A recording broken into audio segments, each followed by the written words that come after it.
ሰላም ናችሁ? እንደዛ ብሏል። እንደ ፎይ ምን እውነት ህይወት እኔ ነኝ? አዎ እኔ ፈጣሪ ነኝ የምል አንድም ነገር አውርቷል እንዴ? መጽሐፍ ቅዱስ ላይ ተወርቷል? እኔ ፈጣሪ ነኝ ታምነኛለህ? እኔ ፈጣሪ ነኝ ታምነኛለህ? አላምንም። ለምን አታምነኝ? አልኩኝ እኮ ያው ፈጣሪ ነኝ አልኩ እኮ። ስላለውን ካልልም አልኩኝ እኮ ማለት ከሆነ ፈጣሪ የሚያደርገው አልኩኝ። እሱ እኮ ተገዙኝ አላለም እኮ ፈጣሪ ተገዙኝ። እኔ ተገዛኝ። እሺ ተገዛኝ። እሺ ተገዛኝ። እኔ ፈጣሪ ነኝ ተገዛኝ። ትገዛኛለህ? እንደዚህ ብለህ አንድ ሙጂዛ ካመጣ ነው። አንድ ሙጂዛ ካመጣት ነው ዝም ብዬ ልገዛ። ምንድነው ሙጂዛ? ምንድነው ሙጂዛ? ለምሳሌ ፈጣሪ አለ አይደለም? ሰማይንና ምድርን ማለት ነው። ተአምር ሙጂዛ ማለት ተአምር ማለት ነው። አንድ ተአምራትን ማለት ነው። ምድርንና ሰማይን እንደ ተአምር ሰራ። ከዛ እሱን ከሰራ በኋላ አዳምንና ሐዋን ወደ እኔ ነኝ የሰራሁት ብለህ ሰማይንም ምድርንም እኔ ነኝ የሰራሁት ብለህስ ምንም ማስረጃ የለክማ። ዝም ብለህ ልትትክላለህ እኮ ጎበዝ። አየህ ጎበዝ። ቆይ ጎበዝ። ይህን አሁን ኢቫሉዌት እናድርገው። ኢየሱስ ነው አላህ ነው ማስረጃ ያለው የሚለው ነው። እንመዝነው አይሻልም? ሰማይ ምድር ሁሉ የተፈጠረው በክርስቶስ እንደሆነ መጽሐፋችን ይናገራል። በአንድ ቦታ አይደለም፣ ብዙ ቦታ ማለት ነው። አሳየን። ሙሐመድ ቆይ አሚድ አንዴ ተረጋጋ። ኤፌሶን ምዕራፍ 2 ላይ ቁጥር 10 ሲታወሩ ተረጋጉትና ተራ በተራ እናውራ እስኪ። ምንም ችግር የለም። ነገር መጥፋለሁ ያ አክቹዋሊ ከቶፒካችን ለካ ሽፍታ ተደርገኛል። ኤኒዌይስ ሎጂኩ ስህተት እንደሆነ ብቻ ለማሳየት ብቻ እኛ ክርስቶስ የመጣው በስጋ የተገለጠው እኔ አምላክ ነኝ እኔ ጌታ ነኝ ሊል አይደለም። የመጣው ቤዛ ሊሆን ነው። የመጀመሪያው ነገር እኛ የምናምነው ምንድነው? ክርስቶስ የመጣው በስጋ የተገለጠው የሆነ ወርቅ ወንበር ላይ ተቀምጦ ተገዙኝ አምልኩኝ ሊል አይደለም። ምክንያቱም እሱ ለሰከንድ ለአይን ጥቅሻ እንኳን ባለመቋረጥ ይመለካል። ስለዚህ አይ በስጋ መጥቶ ሆነ እንትን ብሎ ምናምን ነገር ተገዙኝ አምልኩኝ ለማለት አይደለም የመጣው። ክርስቶስ የመጣው ምንድነው? እሱ ራሱን የባሪያ መልክ ይዞ የተገለጠው ለምንድን ነው? ቤዛ ሊሆነን ነው። ስለዚህ ከዚህ ተቃራኒ ቆይ ስመጣ እሱ ምንድን ነው? እኔ በአባቴ አቅም ነው እንጂ ስለዚህ እንደመጣ ታምናለህ ማለት ነው። በአባቱ አቅም በአባቱ እንደመጣ ተልኮ ታምናለህ። እኔ በአባቴ ትእዛዝ ነው እንጂ አንድ ነገርን በራሴ አቅም ማድረግ አልችልም ብሏል። መጽሐፍ ቅዱስም ላይ ብሏል። አንተ ታውቃለህ፣ እኔም አውቃለሁ። ነገር ይህንን ታውቃለህ አንተ? አውቃለሁ። አሁን ጎበዝ፣ እናመሰግናለን። እስልምናን ሐሰተኛ አድርገህልናል። ምን ብሏል? በአባቴ አቅም ነው የመጣሁት ብሏል። አቅም ባይኖርም በአባቴ አቅም ነው እንጂ አቅም የለኝም ብሏል። ችግር የለውም። ቴንኪው። ስለዚህ አብ አባቴ ነው እንዳለ እኔም አውቃለሁ አንተም ታውቃለህ ብሏል። ስለዚህ አባቱ ከሆነ አብ የባህሪ ልጁ ነውና ሱረቱ ዙሩፍ 81 ላይ አራማን ልጅ ካለው ልጁም አምላክ ነው የሚሆነው ይላልና ክርስቶስ በአባቴ ነው የመጣሁት ብሏል ብልሃልና፣ ስለዚህ እስልምናን ሐሰተኛ አድርገህልናል። ምክንያቱም ቁርአንህ ላይ አራማን ልጅ የለውም እንደገናም ደግሞ አባት አይደለውም ብሎ እየማለ እየተገዘተ ይናገራልና ኢየሱስ የአብ ልጅ መሆኑን አባት እንዳለው ስለነገርከን አምላኩ አባቱ አምላካችን አባቱ እንደሆነ አብ አባቱ እንደሆነ ስለነገርከን እናመሰግናለን። እስልምናን ሐሰተኛ ስላደረክልን እስልምናን እስልምናን ሐሰተኛ አድርገህልናል። ለዚህ ነው ቁርአን የመጣው የተሳሳተ ነው። በወንጌል ስዳኘው ሲፈርድ በወንጌል ስፈርዳውን ምን ይሆናል ማለት ነው? ቁርአን ሐሰተኛ ይሆናል ማለት ነው። ምክንያቱም ልጅ ካለው አብ ልጅ ካለው አብ አባት ከሆነ ልጁ አምላክ ስለሚሆን ማለት ነው። ስለዚህ የእንጅል ባለቤት ወይ በእንጅል ዳኙ ብሎኛልና የለኝም ልጅ የሚል ካለ ያ አምላክ ሊሆን አይችልም ማለት ነው። ልጅ እንዳለው እዚህ ጋር ክርስቶስም ደግሞ የአብ ልጅ እንደሆነ ስለነገረን ማለት ነው። ስለዚህ ወደ ኢንጅል እንምጣና ኢንጅል ባለቤቶች እንደመሆናችን መጠን በኢንጅል ውስጥ ክርስቶስ እንደሚሰቀል፣ እንደሚሞት፣ እንደሚነሳ ቤዛ ሊሆነን እንደመጣ እኔ አምላክ ነኝ እኔ ጌታ ነኝ ሊስ አምላክነቱን እሱ በጊዜያት ውስጥ መጥቶ ዲክላር የሚያደርገው ሳይሆን እሱ የባህሪ አምላክ ስለሆነ የባህሪ ገዢ ስለሆነ የሆነ ቀን ላይ መጥቶ እኔ እኮ አምላካችሁ ነኝ ልክ አላህ በቂያማ ቀን ፍጥረትን አጥፍቶ እኔ ነኝ ጌታ እኔ ነኝ አምላክ እያለ ብቻውን እንደሚጮኸው አምላክ እኛ እንደዛ መጥቶ የሚጮህ አይደለም፣ እንደዛ መጥቶ የሚፎክርም አይደለም። የእናንተ እንደዛ ገና ስለሚያደርግ ማለት ነው። ምክንያቱም የባህሪ ገዢ ስለሆነ መጮህና መፎከር አይጠበቅበትም። የተገለጠው ግን ምንድነው? እሱ ቤዛነትን ሊከፍል ስለሆነ እሱን አሳይቶናል። ይህን ቤዛነት ድናይ የሚያደርግ መጽሐፍ ከመጣ ግን እሱ ስህተት ይሆናል ማለት ነው። ምክንያቱም ቁርአናችሁ በተመሳሳይ የኢንጅል ባለቤቶች በኢንጅል ፍረዱ ስለሚል ማለት ነው። ስለዚህ በኢንጅል ስንፈርድ እኔ አሁን ያልኩት እኮ ማለት መጽሐፍ ቅዱስ ላይ ነው እንጂ ቁርአን ላይ እንዲብሏል እንዲብሏል አላልኩም። ሙስሊም እንደመሆነ መጠን እንደ እስልምና ነው ማወራህ። እኔ ደግሞ ሙስሊም እንደመሆነ መጠን መጽሐፍ ቅዱስ ላይ የምትጠቅሰውን ጥቅስ ከቁርአን ጋር ለጥፋለሁ አብሬ ማለት ነው። ይጠቅመኛል ብለህ ጥቀስ፣ እኔ ቁርአን ላይ ወስጄ ለጥፋለሁ። ነብይህን አስጥልሃለሁ፣ አላህ የምትለው አካል ውሸት እንደሆነ አሳያለሁ፣ ቁርአንን አስጥልሃለሁ። ለዘመናት ይጠቅመናል ብላችሁ ስፎግሩበት ስለነበረ አሁን ግን ጊዜው አብቅቷል። የትኛውንም ጥቅስ ጥቀሱ፣ እስልምናን እናፈርስበታለን። ነገም ሆነ ከነገ ወዲያም ሆነ እሱ ነው የሚጠቅመን፣ እሱ ነው የሚያወጣን፣ መንገዳችን እሱ ነው። ስለዚህ ኢንጅልን ትመራበታለህ አትመራበትም? እመራበታለሁ። ኦኬ፣ ኢንጅል ስንት ምዕራፍ ነው ያለው? ስንት ምዕራፍ እንደሆነ አላውቅም።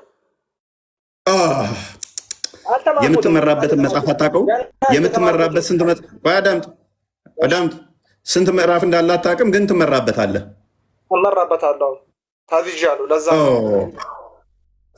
ስንት ምዕራፍ እንዳለው ግን አታውቅም? አላውቅም። ኦኬ፣ የመጀመሪያው ምዕራፍ ምን ነበር የሚለው ሲጀምር? አላውቅም፣ እየተማርኩት ነኝ ገና። እሺ፣ ሁለተኛው ምዕራፍስ ምን ይላል? ተብሎልናል በሁሉም ሃይማኖት። ኖ ምን ይላል? እስቲ ምን ይላል? ምን ይላል ሁለተኛው ምዕራፍ? ብዬ ካለው እኮ አላውቅም ብዬ ካለው አታውቅም፣ ግን ያን መጽሐፍ ትመራበታለህ፣ በዛ መጽሐፍ ትተዳደራለህ። ግን መጽሐፉ ምዕራፉን ምን እንደሚል ስንት ምዕራፍ እንዳለው የምታውቀው የለም። አንድ ቀን አንብበውም አታውቅም። ቁርአን አዘውኛል፣ ታዝዣለሁ። ስለዚህ በደመ ነፍስ እኮ ነው እየተመራ ያለው እኮ። እንጁ በሚባል መጽሐፍም ማመራት ትችላለህ እኮ። መጽሐፉ ግን ምን እንደሆነ አታውቅም። እኔ ቁርአን አለ አይደለም፣ በቁርአን አምናለሁ። ቁርአንን ከተማርኩት በኋላ በእንጅልም በተውራትም በሁሉም ማመን አለ ብለው እዛ ላይ ተነግሯል፣ ተጠቅሷል። እዛ ላይ ስለተነገረ እኮ በቁርአን ስታምን፣ ቆይ በቁርአን ታምናለህ አይደለ? ልክ እንደ ኢንጅል በቁርአንም ታምናለህ አይደለ? አምናለሁ። ቁርአን ስንት ምዕራፍ አለው? ቁርአን ጋር አላደረጉም እሱን። ቁርአንን ይዋሻል ማለት ነው። ቁርአን ይዋሻል ማለት ነው። ቆይ ሱራ 4:136 ክፈትልኝ ክርስቲያን። ሱራ 2:85 ክፈትልኝ። ቀጣይ ቁርአን ይዋሻል ማለት ነው። እኩል አላደርግም ይላል፣ አበላልጣለሁ እያለን ነው። ቴንኪው። ቁርአን ምን ይላል?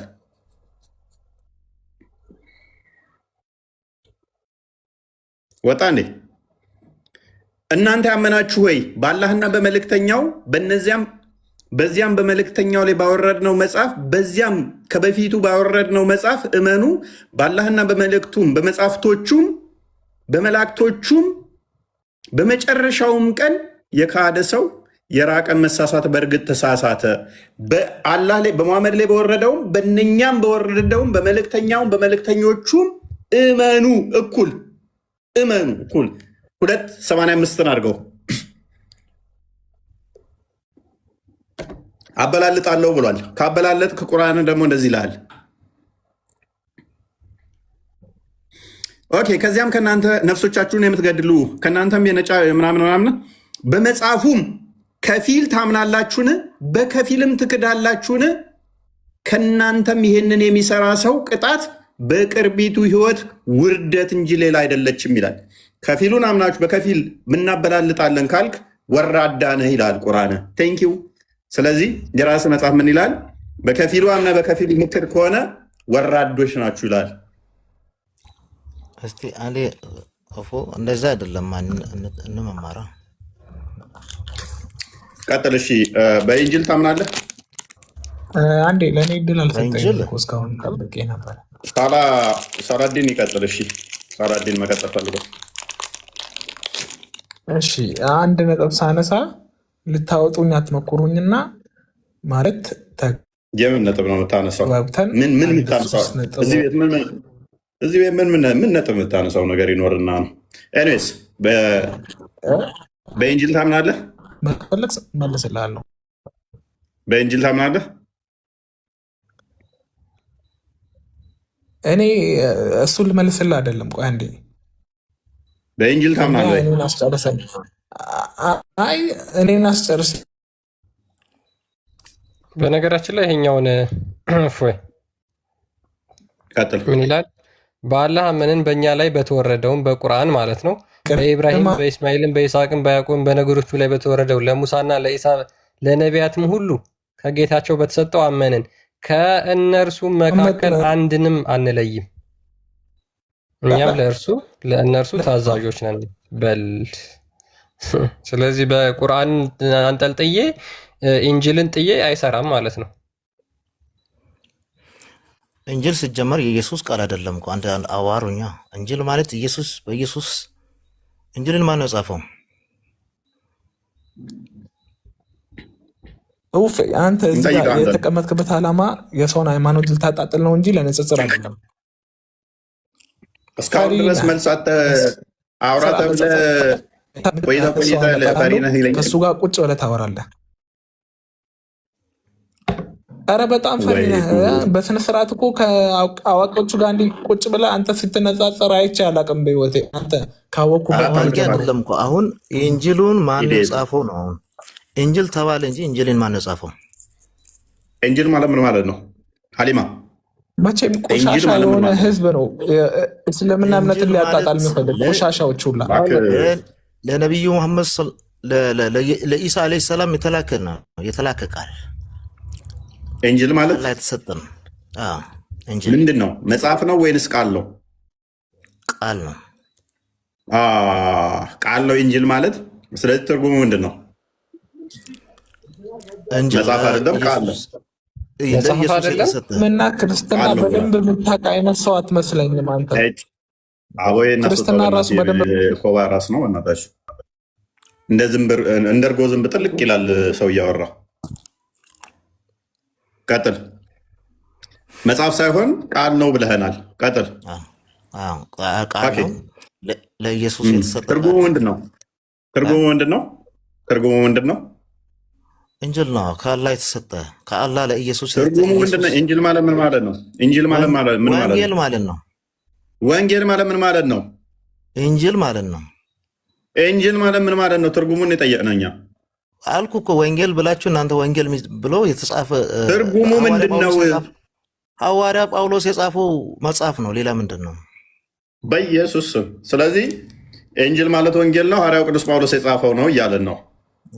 እናመሰግናለን።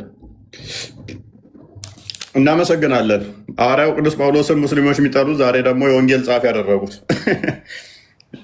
እናመሰግናለን። ሐዋርያው ቅዱስ ጳውሎስ እውነትን ነው ስለ ወንጌል ምን እንዳላሳየው ክርስቲያን ሮሜ ምዕራፍ 1 ስለ ወንጌል ምን አለው? አንበው ሚት ነው እያወራው ነበር። ሐዋርያ ሊሆን የተጠራ የኢየሱስ ክርስቶስ ባሪያ ጳውሎስ በነቢያቱ አፍ በቅዱሳን መጽሐፍት አስቀድሞ ተስፋ ለሰጠው ለእግዚአብሔር ወንጌል ተለየ። ይህም ወንጌል በስጋ ከዳዊት ዘር ስለተወለደ እንደ ቅድስና መንፈስ ግን ከሙታን መነሳት የተነሳ በኃይል የእግዚአብሔር ልጅ ሆኖ ስለተገለጠ ስለ ልጁ ነው። እርሱም ጌታችን ኢየሱስ ክርስቶስ ነው። ይሄ ሁሉ ጥቅስ ሙስሊሞችንና ቁርአንን ጠልዞ የሚጥል ነው። ማን ነው እንደዚህ ያለው? ይሄን ማን እንደዛ ብሎ የጻፈው? ጳውሎስ፣ ሐዋርያው ጳውሎስ። ታዲያ ሐዋርያ ጳውሎስ ነው ያለው ወይስ ኢየሱስ ነው ያለው ወይስ ፈጣሪ? እናንተ ኢንጂልን የጻፈው ጳውሎስ ነው እኮ አልከን ወንድማችን። በቃ ጨረስን አልኩ እኮ በቃ ይኸው ጳውሎስ ደግሞ እንደዚህ ብሎ ጽፏል። ሐዋርያ ጳውሎስ ስለዚህ ሀሊማ ኢየሱስ አቤት ሀሊማ አቤት ወንጌል ማለት ስለ ልጁ ነው፣ ስለ ክርስቶስ ነው። ወንጌል ማለት ትርጉሙ ልጁ ክርስቶስ በስጋ ስለ ክርስቶስ ማለት ነው። ስለ አብ ልጅ ማለት ነው። ያ በስጋ ከዳዊት በስጋ ከዳዊት ስለሚወለደው ስለ ክርስቶስ ነው። መልካም ዜና ማለት ነው። ለምን ወንጌል ይወለዳል? ማለት ለምን አዳምጥ። ይወለዳል? ወንጌል ማለት አዳምጥ። እሺ ወንጌል ማለት ትርጉሙ መልካም ዜና ማለት ነው። ለምን ይወለዳል ያልከው መልካም ዜና ለምንድን ነው እሱ የሆነው? ጥሩ ዜና ለምን ሆነ አይደለ ጥያቄህ? ሉቃስ ወንጌል ምዕራፍ 2ን አንዴ ክፈተውና ወንጌል ማለት ትርጉሙን እናሳየ። ለምን እንደተወለደም እዛው ላሳየ። ቁጥር 10 ላይ መልአኩም እንዲህ አላቸው፣ እነሆ ለሕዝቡ ሁሉ የሚሆን ታላቅ ደስታ የምስራች እነግራችኋለሁ፣ አትፍሩ። የምስራች ማለት ዜና ብስራት ማለት ነው። እሱም ወንጌል ማለት ነው። በግሪኩ ኢቫንጋሊዮን የሚለው ከዛ የተወሰደ ነው። ዛሬም በዳዊት ከተማ ቀደም እዛ ጋር ባየኸው ዛሬ በዳዊት ከተማ መድኃኒት ምን መድኃኒት እርሱም ጌታ የሆነ ተወልዶላችኋል። ምንድነው እሱ ምስራቹ? ምስራቹ ምንድነው? መድኃኒት ነው። መድኃኒት ብስራት፣ መልካም ዜና መድኃኒት ስለሆነ መልካም ዜና ብስራት ተባለ። ወንጌል የተባለው ክርስቶስ መድኃኒት ስለሆነ ለዛ ነው። እናንተ ጋር ግን ወንጌል ማለት ምንድን ነው ትርጉሙ? ትርጉሙን ታውቃለህ? በቁርአን ወንጌል ኢንጅል እንደሆነና ተውራት እነዛ ለነቢያት የተሰጠ አሉ። ነቢያት 4 ከአላህ አሊማ እኔ ከፋኝ። ወንጌል ለነቢያት ነው የተሰጠው። ለነቢያት የተሰጠ ነው። ሌላ ነብይ ኢሳ አንዳች እንደዚህ ይላል መጽሐፍ ቅዱስ ላይ አንዳች ከኔ አንዳች ሊያደርግ አልችልም፣ አብ እንዳዘዘኝ አደርጋለሁ። ትእዛዝም አሊማ ማይገናኝ ቶፒክ ስለምን ትገባለህ? ለምን ትረብሻለህ? እሺ ቀላል ጥያቄ ልጠይቀህ። ይሄ መጽሐፍ እሺ ለነቢያቶቹ ተሰጥቷል አይደለ? ለነቢያት ለኢሳ ተሰጥቷል። ኦኬ ይሄ መጽሐፍ ታምኑበት አላችሁ አታምኑበትም? ለኢሳ እንደተሰጠ እናምናለን። በመጽሐፍ ውስጥ ታምናላችሁ አታምኑ? መጽሐፉን እሱ አልጻፈም፣ ስለዚህ አናምነው። ማን የጻፈውን ነው ለኢሳ የተሰጠው ነበር? ለኢሳ ኢሳ በራሱ ያለው መጽሐፍ ቅዱስ ባይዘ ኢሳ በራሱ በአንድ ቤት ያለው አለ። ሌላ ሐዋርያት እነዚህ ደቀ መዛሙርት የጻፉት መዓት ነገር አለ። ኢቭን እሱ ብቻ አይደለም፣ ደብዳቤ የተጻፈ አለ። ችግር የለውም። ቁርአን ላይ እኮ ሴጣን ያወሩትም የተጻፈ አለ። እንዴት ወሲብ ማድረግ እንዳለብህም የተጻፈ አለ። ስለ መሰድም ደግሞ የተጻፈ አለ። ችግር የለውም። እሱ ስለ ብዙ ነገር የተጻፈ ስላለ ቤቴ እንዳገቡ ቤቴ እንዳመጡ የሚልም የተጻፈ ስላለ ብዙም አትገራረም፣ አትደነቅ። ደብዳቤም ከሆነ እናንተ ጋር በተመሳሳይ ደብዳቤም አለ። ኤኒዌይስ ፓኒክ ሳታደርግ ረጋ ትልና አሁን በደንብ አስተውል። ኢንጂል ለኢሳ ተሰጥቷል አደለ? ይሄ ኢንጂል ያላ ቃል ነው አደለ? ኢንጂል አላህ ለኢሳ የሰጠው ኢሳ በራሱ ጊዜ የእስራኤላውያን ሕዝብ ሲያስተምር ያለው ቃል የተጻፈ ኢንጂል ነው የሚባለው። በዛ ውስጥ ደግሞ በኢንጂል ውስጥ የተቀላቀለ አለ፣ የተበረዘ ነገር አለ። ስለዚህ መቼ ነው የተበረዘው? መቼ ነው የተበረዘው? በኢየሱስ ጊዜ አሁን ለምሳሌ መጽሐፍ ቅዱስ በሁለት ተካፍሎ አይደለም ያለው። አሁን መጽሐፍ ቅዱስ በሁለት መቼ ነው የተበረዘው? በሁለት እንደተካፈለ እኔ ቁርአን ላይ ሰጣለሁ። ኢየሱስ ካረገ በኋላ የተከፈለው ኢየሱስ ካረገ በኋላ ሐዋርያ ጳውሎስ በኢሊማ አይቻለውና ብሎ ጽፎ እና እንደዛ ሰዎቹ የጻፉት የተበረዘ ያለ ነው። እሱ ያለ ማስረጃ ስጠኝ እስኪ። ይህንን ቅዠት ልክ እንደ ሙሐመድ ሄራ ዋሻ ውስጥ የሆነ አካል መጥቶ ሲጨምቀው መገለጥ መጣልኝ እንዳለው እየቃጀህ ነው ወይንስ መረጃ አለ? እስቲ ማስረጃ አንጣ ካለ። አለም እንደ ሙሐመድ እየቃጀህ ነው? አይደለም፣ እንደዚህ አይደለም። አንተ እኔ አንተን ማስረጃ ካለ አልሰደብኩም። ኢሳ ስሙ ራሱ ሲጠራ ማለት ነው። ሲሙ ሲጠራ ዝም ብለን በነጠላ አይደለም የምንጠራው። ስለዚህ ይሄን እንደዚህ ነው ብለህ ወር እንደዚህ ሳምቲንግ እንደዚህ ለመስደብ አይደለም። ለመማር ከፈለግ ለማስተማር ከፈለግ ማስረጃ የለህማ። ማስረጃ የለም። እንደዚህ አይደለም እኮ አንተ እንደዚህ ሰድብ ምን ብለህ እኔን አሸማቀቅ አሊማ አይደለም። ይሄ እንትን አይደለም። ኖርማሊ አሊማ ማስረጃ አለ። ማስረጃ አንተ ስትሰማማን ስትሰማና አታዳምጥ እንኳን አንተ። ዋናው ችግሩ ኦልሬዲ አንተም ብቻ ታወራለህ። ይሄ ከዛ በኋላ ወደ ስድብ አሊማ በጣም ጥሩ ልጅ ነው። ባይዘይ አሊማ በጣም ጥሩ ልጅ ነው። ና ክርስቲያን አንተ ዝቅ በል። አንድ ማስረጃ ብቻ አምጣልኝ። አንድ ብቻ። ያው ምኑ ላምጣልህ? ልክ ኢሳ እንደሞተ ነው ኢንጅል የተበረዘው ያለበትን አላህ እስቲ ማስረጃ ስጠኝ።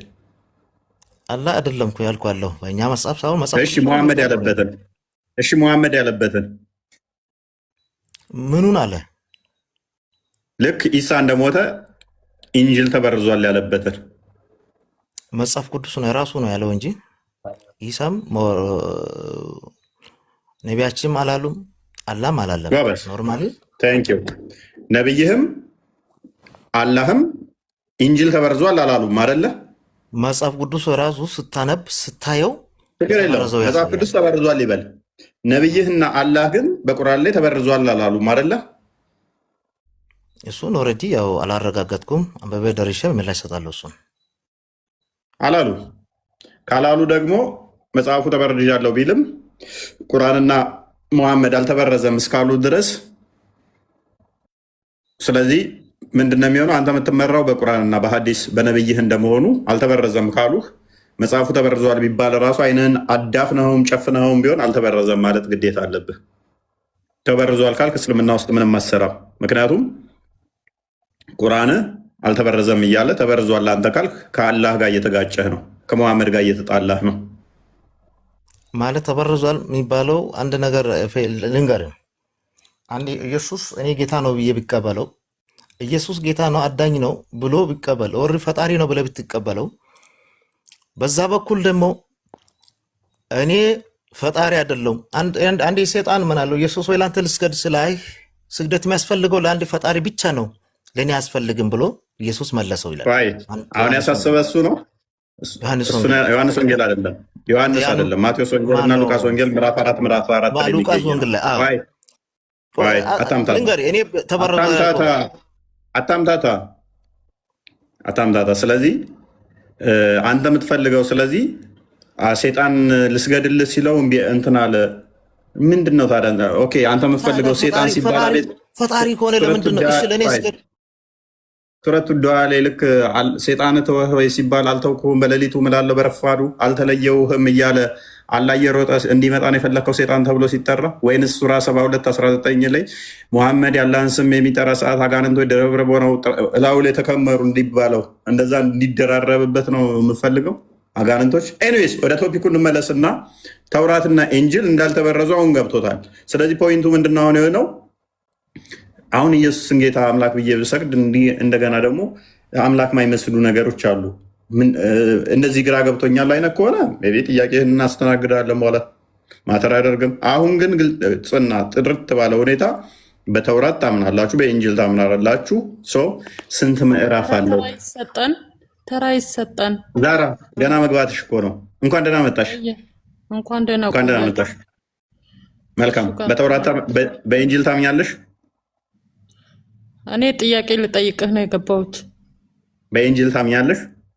ስለ ክርስትና ጥያቄ ልጠይቅህ ገባሁ። አልችልም እኮ ስለ ክርስትና እኮ ነው እኔም እያወራሁ ያለሁት። ኢንጅል የክርስቲያኖች መጽሐፍ ነው አይደለ? እኔም ጥያቄ ስላለኝ ነው የገባሁት። የጠየቅኩት ጥያቄ መልስልኝ። ክርስትና አንተ ክርስቲያን ነህ አይደል? እኮ እኔም እኮ ክርስቲያን ስለሆንኩ እኮ ነው። ኦኬ። ስለዚህ አንተ የማምነውና የማላምነውን ሳይሆን መጠየቅ ያለብህ ስለ ክርስትና ልጠይቅ ገብቻለሁ። ጥያቄሽ ምንድን ነው? ጥያቄን ተቀበለኝ። ከኢንጂል ነው መልሱ የሚሆነው፣ ከኢንጂል ነው ማለት ነው። ስለዛ እዛ ላይ ጨርሱ። መጀመሪያ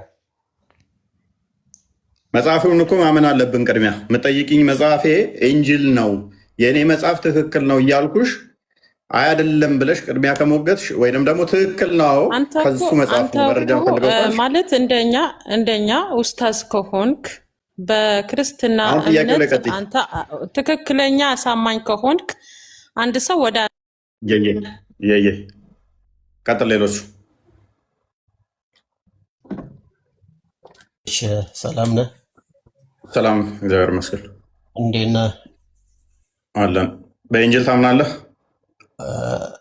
ከሱ ጥያቄ በፊት አንተ የትኛው ክርስቲያን ነህ? አንተ የትኛውን አቂዳ ነው የምትከተለው? ሙተዚላ፣ አሻሪ፣ አታሪ የትኛውን አቂዳ ነው የምትከተለው? የትኛውን አቂዳ ነው የምትከተለው? አዳምጠኛ እንዴ አቂዳ ንገረኝ። ቆይ አቂዳ ንገረኝ ማምታታት ሳይሆን እኮ የትኛው አቂዳ ውስጥ ነው ያለው? ለመማማር ነው የምናወራውና እኔም ለመማማር ነው ለማወቅ ነው። በአቂዳ ደረጃ ከሆነ ስለ አቂዳ ያንተም የኔም የሁላችንም አቂዳ ያው አላህ ባዘዘው መንገድ ኖረን ለማለፍ። የትኛውን አቂዳ የምትከተለው? ተረት ተረት አታውራ። ጥቀሳና አቂዳ ተረት አናውራም። ይኸውልህ ምንድን ነው አቂዳ? አቂዳ ምንድን ነው? እስልምና ውስጥ ተረት የለም ሲጀመር እኮ ንገረኝ አቂዳህን። ስለ አቂዳ ምን ብዬ ልንገርህ? አታውቀውም? አይ ምን እንድነግርህ ትፈልጋለህ ነው? ምንድን ነው አቂዳ? ስለምን አቂዳ ልንገርህ ነው እኔ እየጠየቅኩ ያለሁት። አሻሪ ነህ? ታሪ ነህ? ሙተዚላ ነህ? እኔ ሙስሊም ምንድን ነው አቂዳ? ጥርት ያልኩ ሙስሊም ነኝ። አቂዳህን አታውቀውም? አቂዳህን አታውቀውም? ይኸውልህ በአንድ አላህ አቂዳህን አታውቀውም? ኦኬ አታሪዎች ሙስሊም ናቸው? እኔ አሁን ስለ ግለሰቦች ስለ አታሪዎች ለማወራው ስለ ግለሰብ አይደለም ምን የሚያወራው? ስለ ራሴ ማወራው ስለ አቂዳ እያወራው ግለሰብ ይለኛል ወገን። ምን የምታውቀው ነገር የለም ማለት ነው። ስለ ሰው ሃይማኖት አይደለ? ራስህ ሃይማኖት እኮ አታውቅም ሲጀመር። ስለ ራስህ እምነት ተረጋጊ። አሁን ቶፒኩ ላይ ግባ። እሺ የዜና ካወቅ እንትነን ቶፒኩ ላይ ግባና እኔ አንድ ነገር ልጠይቅ። በኢንጂል ታምናለህ? በኢንጂል ታምናለህ ወይ? ኢንጂል ጥርት ያለው ተውራት ለሙሳ እንደተሰጠው፣ ዘቡር ለዳውድ እንደተሰጠው፣ ኢንጂል ለኢሳ ተሰጥቶታል። ቁርአን ደግሞ ለነቢዩ መሐመድ ተውራት ለሙሳ ተሰጥቶታል ብለሃል። ጆሮዬ ነው እንደዛ ሲል ሰምታችኋላ? ተውራት ለሙሳ ተሰጥቷል ሲል እንደዛ ብለሃል? ሚዩትን አንሳ።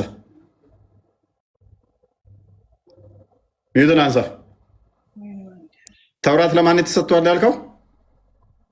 ሚዩትን አንሳ ስትለኝ በትህትና ነው ወይስ እየተቆጣኸኝ ነው? ምንድን ነው? ቆይ ተውራት ለማን የተሰጠው ነው ያልከው? ተውራት ለሙሳ። አንድ ጥቅስ ብቻ ከቁርአን ውስጥ ተውራት የሚባል መጽሐፍ ለሙሳ ሰጠሁት የሚል ስለ ቁርአን አይደለም ማወራለህ። ኢሳ ማነው? ሙሳ በዘመኑ ተውራት ተሰጥቶታል። ማስረጃ ተውራት ለሙሳ ተሰጠ የሚል አንድ ማስረጃ ከቁርአን ውስጥ ተውራት ወይንስ ተረት ተረት ነው? ለሙሳ መሰጠቱ እኮ ቁርአን በደንብ ያብራራል። ማስረጃ የግድ ለአንተ ልስጥህ? ግድ ነው። የለም አንድ ጥቅስ አታመጣም። ተውራት ለሙሳ ተሰጠ የሚል ተውራት የሚባል መጽሐፍ አልነበረም? ኢንጂል የሚል መጽሐፍ የለም? አለ። ነገር ግን አንተ እንዳልከው አይደለም። ተውራት የሚባል መጽሐፍ ለሙሳ ተሰጠ የሚል ከ114ቱ ምዕራፍ ውስጥ የዛሬ ዓመትም ጠብቃለሁ ያዝና አታመጣም። ኤኒዌይስ ወደ ቶፒክ ልመልስህና ስለማታመጣ ዘቡርስ? እኔ ስለ ተውራት ነው ያወራው፣ ስለ ዘቡር አይደለም። ኤኒዌይስ ኢንጂልስ? ስለ ኢንጂልና ዘቡር አይደለም ያወራው፣ ስለ ተውራት ነው የጠየቁህ። አሁን ኢንጂል ላይ ልመልስህ። ኢንጂል ታምንበታለህ? ለኢሳ የተሰጠው ኢንጂል አምንበታለሁ። ለኢሳ የተሰጠው ስንት ምዕራፍ ነው ያለው? ስለ ምዕራፉ ምንም ማውቀው ነገር የለም። ኦኬ፣ ስንት ምዕራፍ እንዳለ አታውቅም? ምዕራፍ አንድ ላይ ምንድን ነው ብሎ የሚጀምረው መጽሐፉ? ምንም አንድ ፈጣሪውን እንዲገዛና እንዲያምን የተሰጠው መጽሐፍ ነው። ምን እንደሚልም አታውቅም? ምዕራፍ አንድ። ኦኬ፣ መጨረሻውስ ምዕራፍ ምንድን ነው የሚለው? ኢንጂል በኢንጂል እመን ተብሎ በዘመኑ ሲሰጠው ለሱ ሲሰጠው በዛ ዘመን ለነበሩ ለእስራኤል ሕዝቦች ምን እንደሚል ነው የጠየቅኩህ። እኔ ማብራሪያ አይደለም የጠየቅኩህ። ምንድን ነው ምዕራፉ? ለእኔ የተሰጠኝ ነቢዩ መሐመድ ነውና ለነቢዩ መሐመድ ሰለላሁ ዐለይሂ ወሰለም የተሰጠው ፉርቃን ወይ ደግሞ ቁርአን በመባል ይታወቃል። ፉርቃን ለሙሳም ተሰጥቷል። እዛ ውስጥ አትግባ። ፉርቃን ለሙሳም ተሰጥቷል። ስለዚህ በደንብ አስተውል። እሺ፣ ለእኔ የተሰጠኝ አትበል። ምክንያቱም በነቢያት አንዱንም ሳታዳላ እመን፣ በመጽሐፍቶቹም እመን ነው እንጂ የተባልከው ለይና ክፈልና ቁርአንን እመን፣ ኢንጂልን አትመን፣ ተውራትን አትመን፣ ቁርአንን እመን የሚል አንድ ጥቅስ እስቲ ከቁርአን ላይ ስጠኝ። እኔ ግን ላልኩት ማስረጃ በቃኝ እስክትል ሰጥሃለሁ። በኢንጂል በተውራት በዘቡር እንድታምን እንድታዘዝክ፣ በሐዲስም በቁርአንም ሰጥሃለሁ። ተሰጥቶናል። ይኸውልህ የእምነታችን ስድስቱ ኢማን አርካኑል ኢማኒ ሲተቱን አንቱ ሚነ ቢላሂ ወመላይከቲሂ ወኩቱቢሂ ወሩሱሊሂ ወቢልየውሚል አኺሪ ወቢልቀደሪ ኸይሪ ወሸሪ ሚነላሂ ተዓላ። 6 የእምነት ማዕዘኖች አሉ። ከነዛ ውስጥ በኪታቡና በነቢያቶቹ ማመን ነው አይደለ? ማመን ነው። ስለዚህ ስለዚህ አንተ ግን ምን አልከን መሰለ መሐመድ ወንድሜ፣ ምን አልክ መሰለ?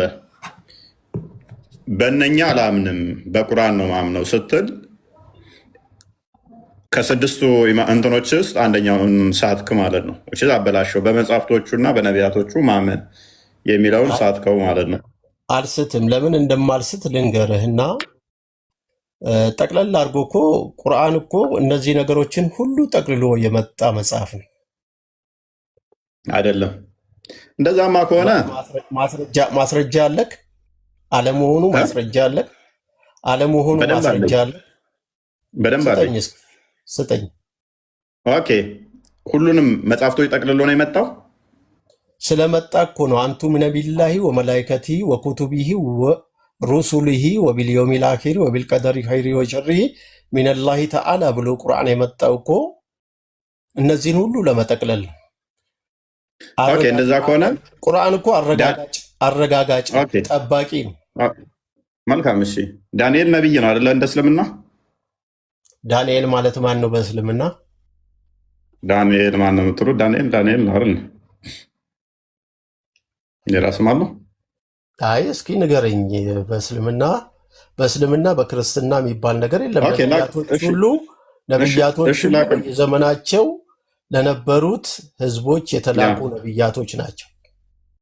ያ ሁሉንም ጠቅልሎ ነው የመጣው አልከ። እነሱ አልጋጩንም። ምክንያቱም ፈጣሪ ነቢይ አድርጎ ሲልካቸው ለራሱ ፐርፐዝ ለራሱ አገልግሎት መልካም። እሺ፣ ስለላካቸው ሁሉንም ጠቅልሎ ነው የመጣው ብለናል። ልስማማለና አንዲት ልስማማለና ቀለል ያለች ጥያቄ ልጠይቅና መሐመድ ቆይ፣ ሁሉንም ነው ጠቅልሎ ነው የመጣው ስትል የመጨረሻው ነቢይ ኢሳ ነው ብለህ ታምናለህ?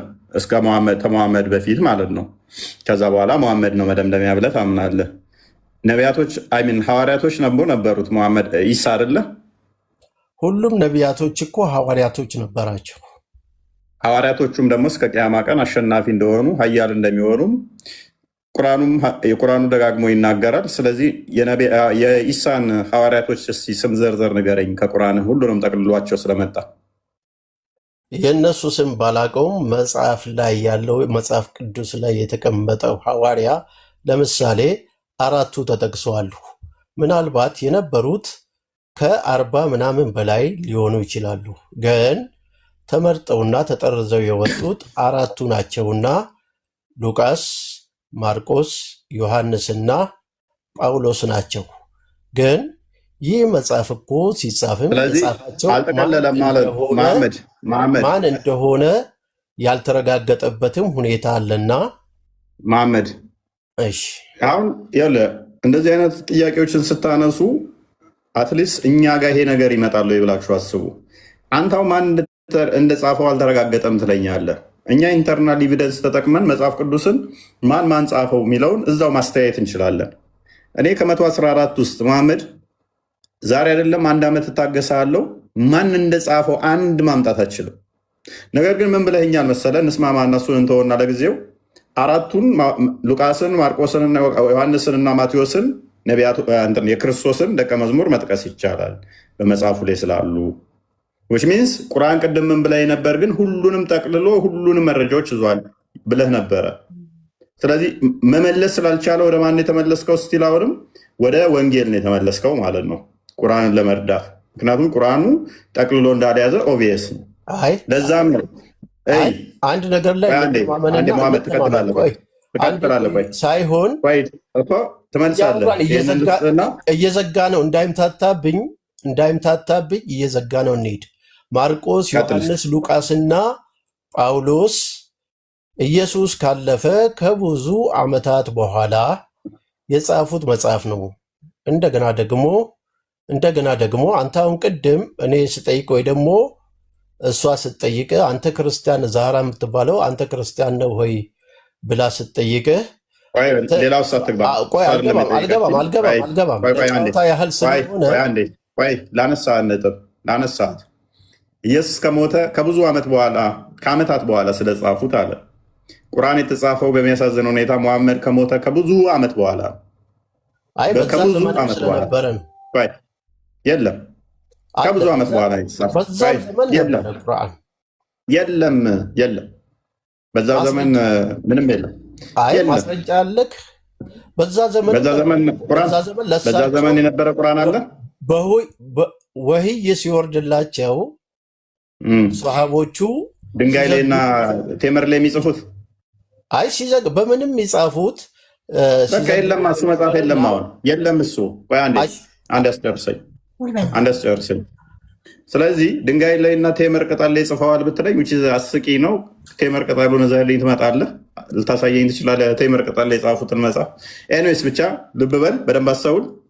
እዛ ስላለ መጽሐፍቶቹ እንደዛ ናቸው ምናምን የሚለው አሁንም ምላሽ አይሆንም።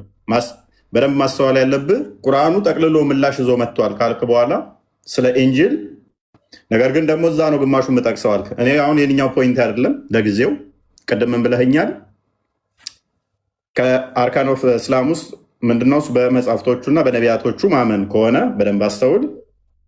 ቁርአን ሁሉንም ጠቅልሏል፣ ኢንጂልና ተውራትም ዘቡርንም ካልከኝ በመጽሐፍቶቹ እመን መባል የለበትም።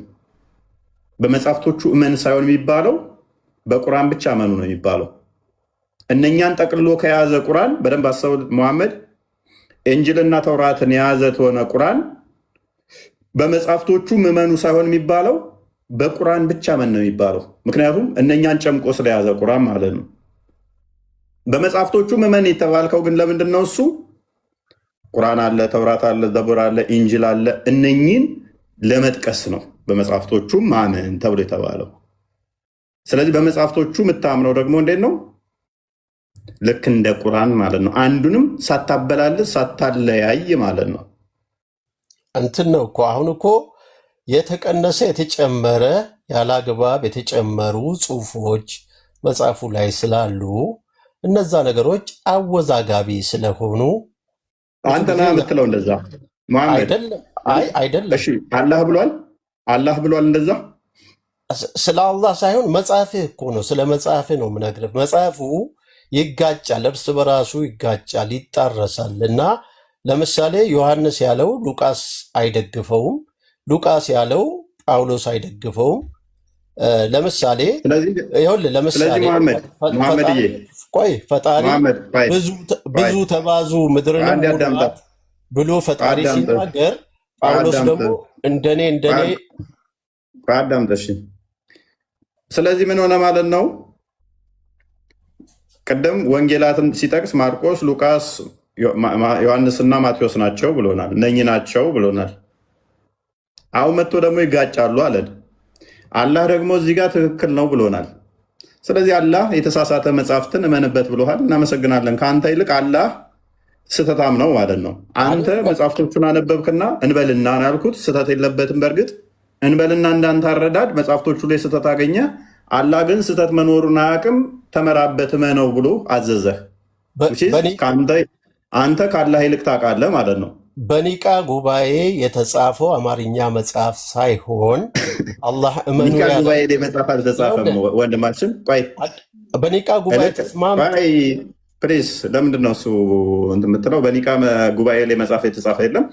ባይሆን ኡስማን ሰባስቦ አንተ ስታወራ ኡስማን ሰብስቦ ያቃጠለውንና ያጻፈውን ባይዘወይ በጉባኤ ቢጻፍም ጤናማ ነው። ወደ 318 ሊቃውንቶች በዓለም ላይ ተሰባስበው እንደው ጻፉት ቢባል 2-3 ግለሰቦች አይደለም የጻፉት፣ በአንድ ሰው ኦርደር 2-3 ሰዎች ሆነው ይሄ እንደዚህ ሲሆን ልዩነት ሲመጣ አቃጥሉት፣ እንደዚህ ሲሆን አጥፉት በሚል አይደለም የተጻፈው። በኒቃ ጉባኤ ላይ እንኳን ተጻፈ ቢባል 318 ሊቃውንቶች እንዲሁም እግዚአብሔር በመካከላቸው ተገኝቶ ነው ጉባኤ የተካሄደው። እነኚህ ሁሉ ሊቃውንቶች ሊዋሹ ሊስቱ አይችሉም። የእስልምናው ግን ዑስማን በራሱ ትእዛዝ 3 ሰዎች ናቸው መረጠ። ትእዛዝ ስህተት ሲመጣ ግን ምን አድርጉት? አቃጥሉት። ይሄ የእናንተ ነው በስብስብ የተጻፈው። ፖይንታችን እሱ ስላልሆነ አሁን ለጊዜው አይ ትንሽዬ ነገር ላይ እንስማማና ችግር የለውም።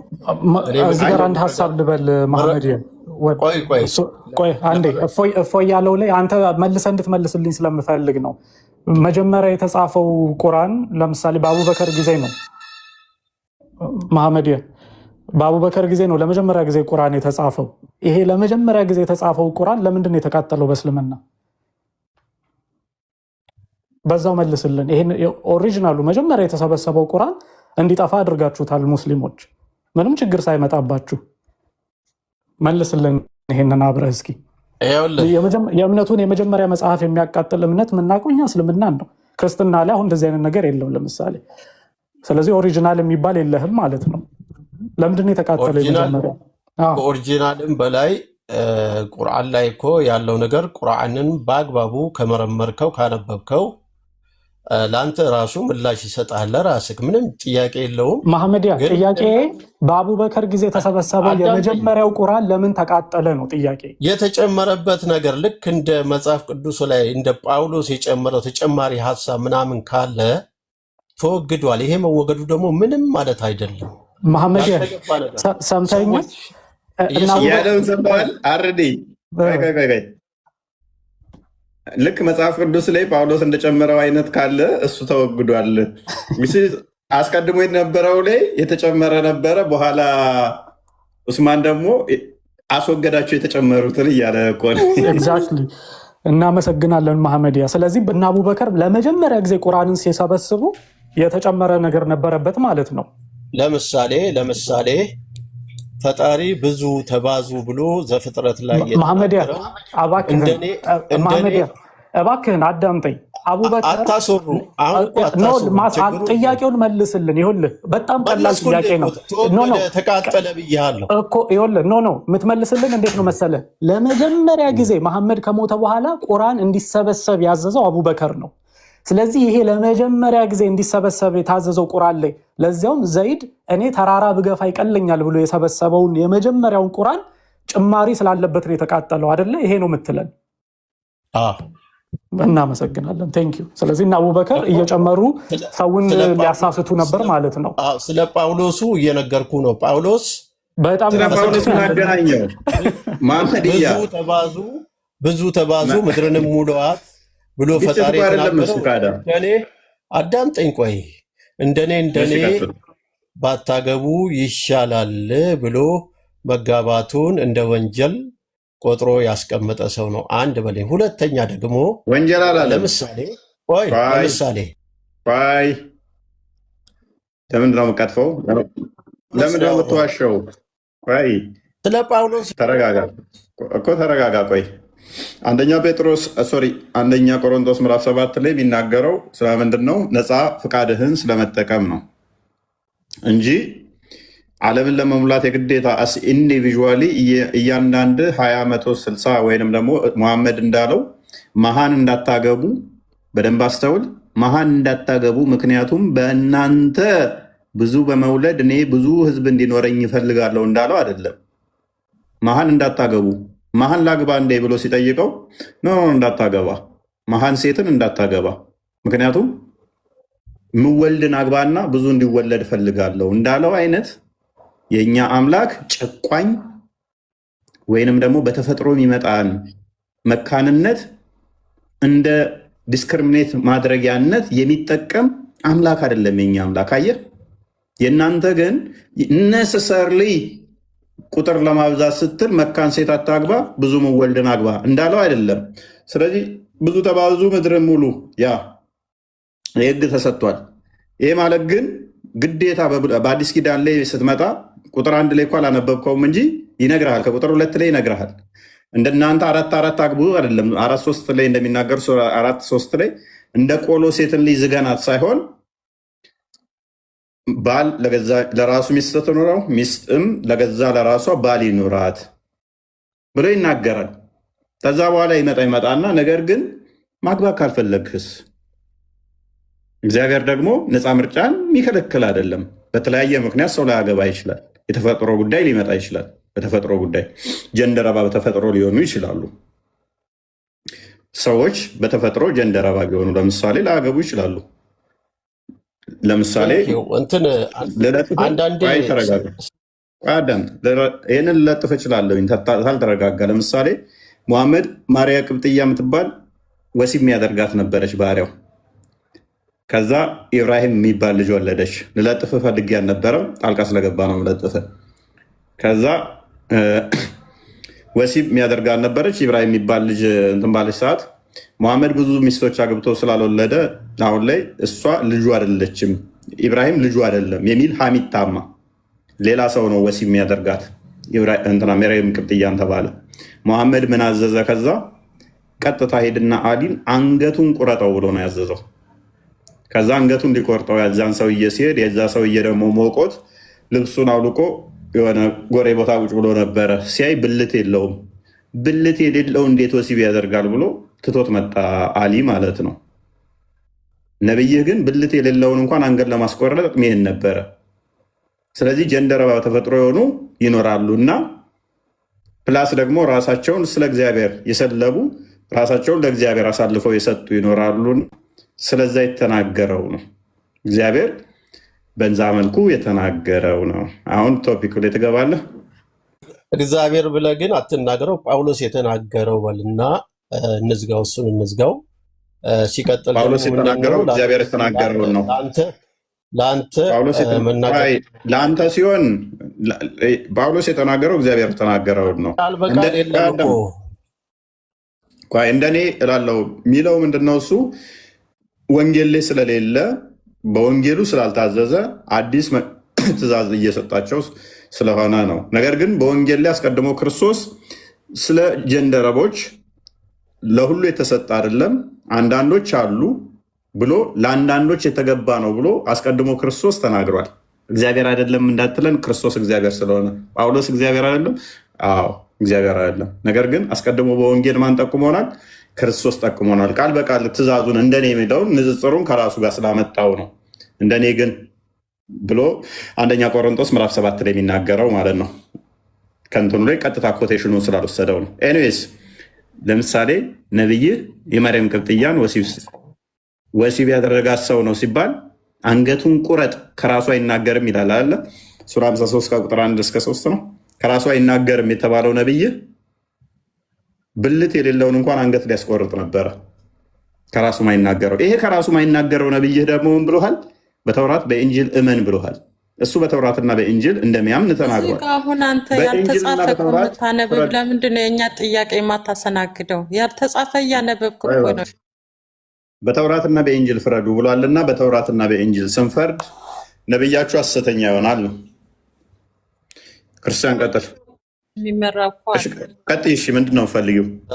ምንድን ነው አንድ ጥያቄ ልጠይቅ። አንተ እምነትህ ምንድን ነው? እሺ መጀመሪያ ይሄ ጥያቄ እንድትመልስልኝ ነው የምፈልገው። እምነትህ ምንድን ነው? የክርስቶስ ተከታይ። ክርስቶስ ተከታይ። እሺ ኢሳ አለይሂ ሰላም ኢየሱስ ፈጣሪ ነው ብለህ ታምናለህ? ፈጣሪ ነው ብለህ ታምናለህ? ነብይሽንም እኔንም አንቺንም ስለፈጠረ።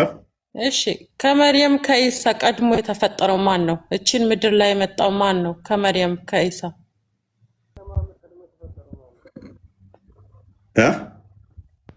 ወደ እቺት ምድር ላይ ከመርየም ከኢሳ ቀድሞ የተፈጠረው ማን ነው? ኦኬ ክርስቲያን እያወራ ነው። ማይክ ስታነሳ ደጋግሜ እያየው ነው። አይደለም እሷ እያወራችክ ነው። ከኢየሱስ እና ከማርያም እዚህ ምድር ቀድሞ የመጣው ማን ነው? ቀድሞ የመጣው ይሄ መልስልኝ። መልካም። ክርስቶስ በስጋ የተገለጠ ሕያው አምላክ ነው። ክርስቶስ ሁለት ልደቶች አሉት። አይ እሷ የተገኘ የኔ ጥያቄ ከመርየም ከኢሳ ቀድሞ የተፈጠረው ማን ነው ነው? ክርስቶስ ፈጣሪ ነው፣ የተፈጠረ አይደለም። ጥያቄሽን አርሚያ ቅድሚያ እያረምኩሽ እኮ ነው። ክርስቶስ ምንድነው? ስግው ቃል ነው እሱ። እሷንም የፈጠራት ነው። አልተወለደም። አዳምጫ። እሺ ታዳምጫለሽ? አዳምጣለሁ። ኦኬ፣ አንድ ጥያቄ ልጠይቅሽ። አንድ ነገር እንደዚህ ተጣለ ቢባል ከመጣሉ በፊት አለ ማለት ነው አይደለ? ወደ ዛራ ጋር ድንጋይ ተጣለ ቢባል ምሳሌ ከማምጣት በፊት ቀድሞ የተፈጠረው ወይ ኢሳ ነው ወይ መርየም ናት ብለህ ነው መንገር ያለበት። ኢሳ ነው መርየም ነው ከሁለታቸው ቀድሞ የተፈጠረው። ምንድነው የምታወሪው? ነባሩ ማን ነው? አዳምጪ። እሺ አዳምጪ። እሺ ክርስቶስ ቃል ስግው ቃል ነው። ስግው ቃል እንደመሆኑ ማርያምንም የፈጠራት እሱ ነው። የአብ ቃል እንደመሆኑ እሷን የፈጠራት ያስገኛት እሱ ነው። ነገር ግን በስጋ ደግሞ ከእሷ ተወልዷል። ከእሷ በስጋ ተወልዷል። እሷን የፈጠራት ቃል ግን አካላዊ ቃል ሎጎስ፣ እሱ የሁሉ ፈጣሪ የሁሉ አስገኝ ነው። ከእሷ ግን ስጋና ደምን ተካፍሎ ተገልጧል፣ ተወልዷል። ዮሐንስ ወንጌል ላይ ምዕራፍ 1 እንደሚናገረው በመጀመሪያ ቃል ነበር፣ ቃልም በእግዚአብሔር ዘንድ ነበር፣ ቃልም እግዚአብሔር ነበር። ሁሉ በእርሱ ሆነ፣ ከሆነውም አንዳች እንኳ ያለ እርሱ የሆነ የለም። ቁጥር 3 ላይ ይላል ያ ሁሉ በሁሉ የሆነው ሁሉን ያስገኘው ሁሉም ያለሱ ያልተገኘው። ቁጥር 14 ላይ ቃልም ስጋ ሆነ ጸጋና እውነት ተሞልቶ በእኛ አደረ። አንድ ልጅ ክብሩን እንዳየነው ክብሩን አየን ይላል ዮሐንስ ወንጌል ምዕራፍ 1 ቁጥር 14 ላይ ማለት ነው። ስለዚህ ቃል ማርያምን ፈጠራት። ይሰማሻል? ያ ቃል የአምላካችን የባህሪ ቃሉ ልብ በይ፣ ቃሉ ማርያምንም ፈጠራት፣ ዓለምንም ፈጠረ፣ ሰማይና ምድር ሁሉን ፈጠረና የዘመኑ መጨረሻ ላይ ግን ከማርያም ስጋና ደም ተካፈለና በዛ በስጋና ደም ተዋህዶ የመለኮት ሙላት በሰውነቱ ተገልጦ ቃል በስጋው ተገልጦ ተገለጠ። ስለዚህ ኢየሱስ ማን ነው? ስግው ቃል ነው። ስጋ ቃል የተዋህደው የአብ ቃል ልብ በይ። ስጋው ያለው ማለት ነው። አዳምጪ፣ አልወጣኝም። የአብ ቃል ስልሽ ምን እያልኩሽ ነው? ስግው ቃል ስልሽ ምን እያልኩሽ ነው? አምላካችን ቃል አለው። ያ የባህሪ ቃሉ ምንድነው እያልኩሽ ነው? በስጋ የተገለጠ ኢየሱስ ይባላል፣ ስግው ቃል ይባላል። ስለዚህ ያ የምታዩ ኢየሱስ ስጋው መለኮት የተዋሃደው ቃል የተዋሃደው ነው። ለምሳሌ ሱራ 4:71 ላይ አላህ ወደ ሜሬም ምን አደረገ? ቃሉንና መንፈሱን ጣለ ይላል። ቃሉና መንፈሱ ከመጣሉ በፊት ያላ ቃል አላህ ዘንድ ነበረ። ሜሬም ጋር ሲጣል ግን ወደ ሜሬም ይመጣና በሜሬም ማህፀን ያድርና ስጋና ደሟን ይካፈልና ቃል ተዋህዶት የአላህ ቃልና መንፈስ ተዋህዶት ይገለጣል ማለት ነው። ስለዚህ ኢሳ ምንድነው? እንደ እስልምናም የአላህ ቃልና መንፈስ ነው። በተመሳሳይ ቁርአን ለምሳሌ የአላህ ቃል ነው ቁርአን ብላችሁ ታምናላችሁ። ያ የአላህ ቃል ለምሳሌ ያ የአላህ ቃል የሆነው ቁርአን ቁልሁ አላሁ አሃድ ብትይ ይሄ ቁልሁ አላሁ አሃድ ያልኩት የሰማሹ ከለም አላህ ነው። የአላህን ቃል ነው የሰማሹ። ግን የኔን ድምፅ እኮ ነው የሰማሹ። ግን ከለም አላህ ይባላል። ሱራ 9:6 እንደሚናገረው ፍጡር ነው ወይ ብልሽ ፍጡር አይደለም ብላችሁ የምታምኑት። ስለዚህ ለምን የኔን ድምፅ እየሰማሹ ቢ አሻሪ ከሆንሽ እንደ አሻሪ ድምፄ ፍጡር ነው ቃሉ ግን ፍጡር አይደለም ትያለሽ። አታሪ ከሆንሽ ግን ድምፄም ቃሉም ፍጡር አይደለም ብለሽ ነው የምታምኙ። ሁለቱንም ብትይ ግን እኛን አሁን መሞገት አትችሉም። ምክንያቱም የአላህ ቃል የኔን ድምፅ ተዋህዷል። የአላህ ቃል ወረቀት ላይ ሲሰፍር ፍጡር የሆነውን ወረቀት ተዋህዷል። ፍጡር የሆነው ወረቀት እዟል፣ ከጊዜ በኋላ ይመጣን። ነገር ግን ያለ ጊዜ የነበረን ቃል እዛል ብላችሁ ታምናላችሁ፣ ቁርአንን እንኳን ማለት ነው። እሱን እንተወና ወደ ኢሳ ልመልስሽ። ሱራ 4:171 ላይ ባለው መሰረት የአላህ ቃልና መንፈስ ነው ኢሳ። ወደ ሜሬም ተጣለ ነው የሚለው። ከመጣሉ በፊት ስላለ ነው ተጣለ የተባለው። የተጣለው ቃልና መንፈስ ነው። ስለዚህ ከሜሬም ሲወለድ ምን ይሆናል ማለት ነው? ስጋ፣ ደም፣ አጥንት እንዳንቺ ይዟል። ነገር ግን ስጋና ደም ብቻ አይደለም። እሱ ምን አለው? ያላ ቃልና መንፈስን የተዋሃደ ነው። እኛ ጋር ስትመጪ ደግሞ ቃል ብቻ ነበር አስቀድሞ ሰማይና ምድርን የፈጠረው። ያ ቃል ብቻ ስጋ ያልነበረው መለኮት ብቻ የነበረው ደም ያልተዋሃደው ነገር ግን ረቂቅ የነበረው በሁሉ የሞላው ማይዳሰሰው ማይነካው ማይታየው በሚነካ በሚዳሰስ በአጭር ቁመት በጠባብ ደረት ተወሰነና የባሪያም መልክ ያዘና ሰው ተባለና ተገለጠ። ስለዚህ ያ የምታዩ ክርስቶስ ስጋ የምታዩ ስጋው ከማርያም በኋላ የመጣ ነው። ቃሉ ግን ክርስቶስ የተዋሃደው ስጋውን ቃሉ ግን ማርያምን የፈጠረ ያስገኘ ነው። አስቀድሞ በእግዚአብሔር መልክ ብቻ ሲኖር የነበረው ነገር ግን ዘመኑ መጨረሻ ላይ ምዕራፍ 1 ቁጥር 1 እስከ 3 እንደሚናገረው ዘመኑ መጨረሻ ሲሆን ነቢያትን ሲልክ ከቆየ በኋላ ቃል ብቻ የነበረው ማርያምን ከፈጠራ ካስገኛት በኋላ ከእሷ ስጋንና ደምን ተካፈለና መለኮት በስጋው ተገልጦ ቆላስይስ ምዕራፍ 2 ቁጥር 9 እንደሚናገረው ተገለጠ፣ ታየ። ሰው መባሉ የሚያሳፍራችሁ ከሆነ ያላህ ቃል ወረቀት ላይ ተጽፏል። ያላህ ቃል ድንጋይ ላይ ተጽፏል። ያላህ ቃል ቴምር ላይ ተጽፏል። ያላህ ቃል የሞተ እንስሳ ቆዳ ላይ ተጽፏል። ያንን ፍጡር አይደለም ትላላችሁ። እኛ ከፍጥረታት ሁሉ እግዚአብሔር አክብሮ አልቆ የፈጠረው ዘፍጥረት ምዕራፍ 1 ቁጥር 27 እስከ 28 ድረስ እግዚአብሔር በመልኩና በአምሳሉ ከፍ አድርጎ ፈጥሮ የገዥነት ጸጋን የሰጠው ለሰው ልጅ ነው። ስለዚህ ክብር የሚገባው አምላካችን በስጋ ተገለጠ። በስጋ መገለጡ የሚያሳፍራችሁ ከሆነ ራሳችሁን ትንቃላችሁ፣ ታዋርዳላችሁ ማለት ነው። ማርያም ማህፀኗ ልክ እንደ ሰማይ እንቆጥራታለን። መልሱን መለስክልኝ፣ አስረዝመው የፈጣሪ። ስለዚህ ያ ክርስቶስ በስጋ የተገለጠው አምላክ ነው ማለት ነው። ስግው ቃል ነው። እንደ ቃልነቱ እሷን አስቀድሞ የፈጠረ ነበረ ማለት ነው። ስጋን ከተዋሃደ በኋላ ግን ነጣጥለን የምናምን ስላልሆንም አለውኝ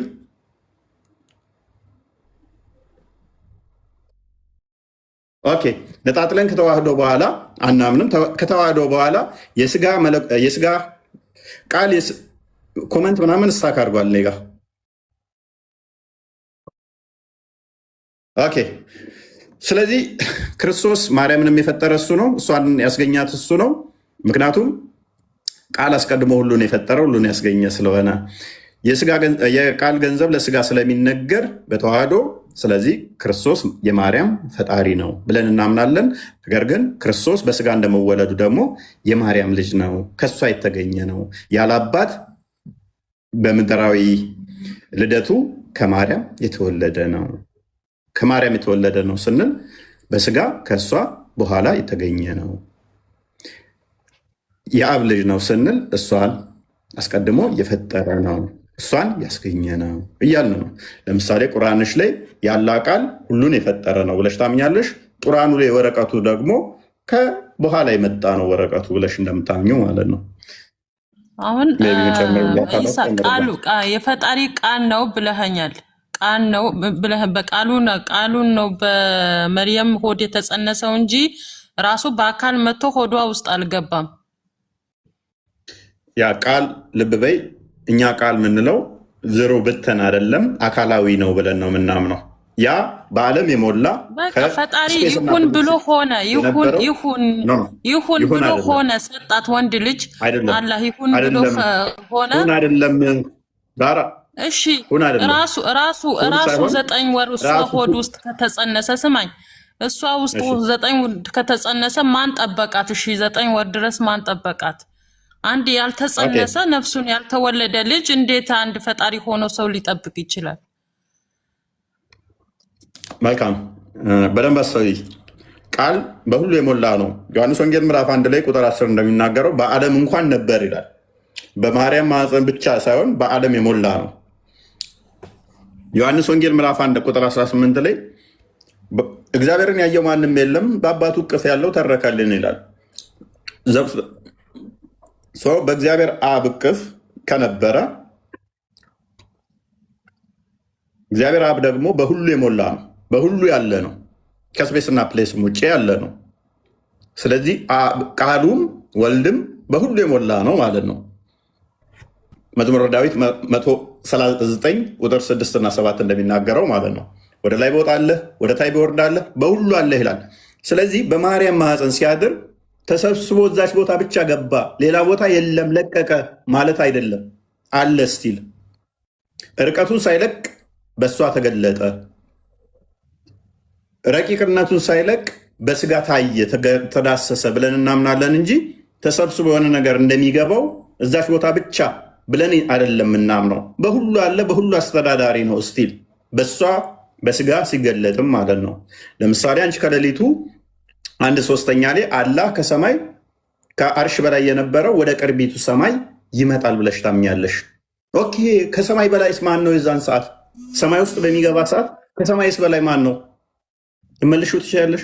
እኛ ማርያምስ ሆዷ ከሰማይ ይሰፋል ከሰማይም ይልቃል ብለን እናመሰግናታለን። እሷ ንጹህ ልዩ ምንም ፍጥረት በንጽህና በቅድስና እሷ የሚወዳደር የለም።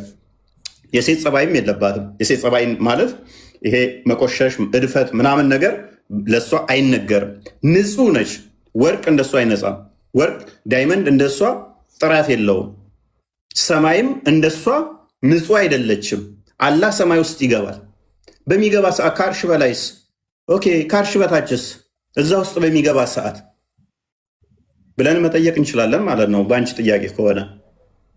ስለዚህ ፈጣሪ የሆነ ነገር የሚገድበው የሆነን ነገር የሚሸፍነው አይደለም፣ እንደኛ አስተምሮ ማለት ነው። ምክንያቱም እሱ መንፈስ ነው።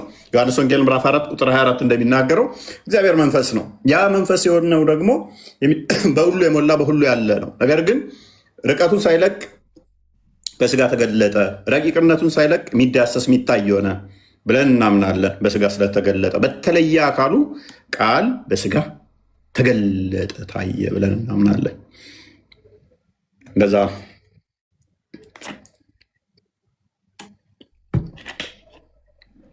ዛራ ሰላም የማቴዎስ ወንጌል 5:17 እኮ እኔ ነቢያትንና ሕግን ለመሻር የመጣው አይምሰላችሁ ልፈጽም እንጂ ይላል።